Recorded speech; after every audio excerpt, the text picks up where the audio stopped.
Amazon, the technology giant, announcing plans to add 5,000 new jobs in Nashville, Tennessee. A recent article highlights that the company could be looking to make a splash in that city's top industry, healthcare.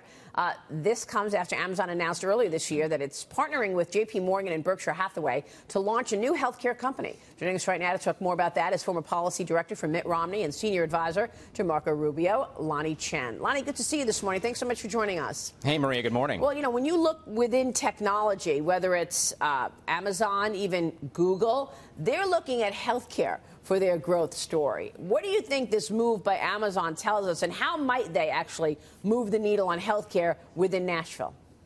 Well, you know, the reason that all these companies are looking at healthcare is because it's 18% of the economy, and it's growing. There's a huge opportunity, particularly if you look at Nashville. Nashville's a city where we're seeing a ton of healthcare innovation, a ton of healthcare investment, and you have this project, as you noted, between Amazon, Berkshire Hathaway, and Whole Foods.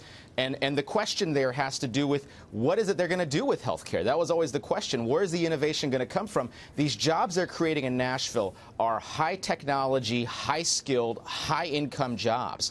And I think if they're looking to invest in healthcare, if they're looking to move the needle, for example, on the question of healthcare cost, this is a great place to start. So I'm really looking forward to what it is they do. I think there's still a big question about what exactly that is. But obviously, if it's innovation, disruption in the cost space, how to get those costs down, I think it's a great development for American consumers. Yeah, which is why they're using AI, Liz. Yeah, I do think it's an interesting idea that Amazon is going to solve our healthcare problems. And by the way, I'm a huge advocate of Walmart, CVS, these big companies getting involved, and they are the best cost cutters in the world. It seems to me Amazon is taking a real low profile, very cautious approach to this, because I assume that they haven't exactly figured out what it is they are going to do. So, I mean, am I right? Are they just sort of on ground zero on this and just beginning to kind of formulate a strategy?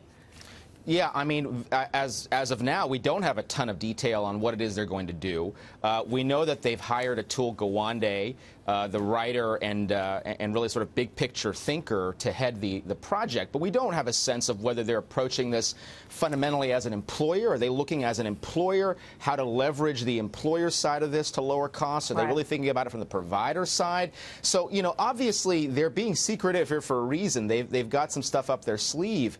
But I think the reason why people are still scratching their heads a little bit is they're trying to figure out, well, what's the basic and fundamental approach here? I think once everyone gets a better sense for what that is, we'll have a much better way of evaluating how successful the effort can be. We want to move on to manufacturing, but before we leave healthcare, let me ask you from a policy standpoint, Lanhee, are you expecting any changes with this new Congress? What can get done from a policy standpoint in terms of healthcare in the new Congress?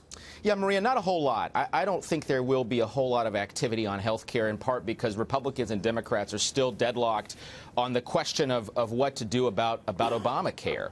And I think there might be some effort as we get in later to 2019 to stabilize the Obamacare marketplaces. I know we've got some relatively better news on premiums for 2019. 2019 is not the problem. It's 2020 that's the problem. We're going to start to see premium escalation in part because of the structure of Obamacare, in part because of the repeal of that individual mandate that the tax law took care of. So the question is really going to be, as we approach the end of 2019, are Democrats and Republicans going to have to work together to get those premiums down? I think that's the only thing that we might possibly see activity on. I see. All right, let me move on to manufacturing, because there's a Deloitte study out that is forecasting 2.4 million manufacturing jobs could go unfilled in the next 10 years, likely in the manufacturing industry. I mean, I know technology is changing manufacturing quite a bit, but what's your take on this study?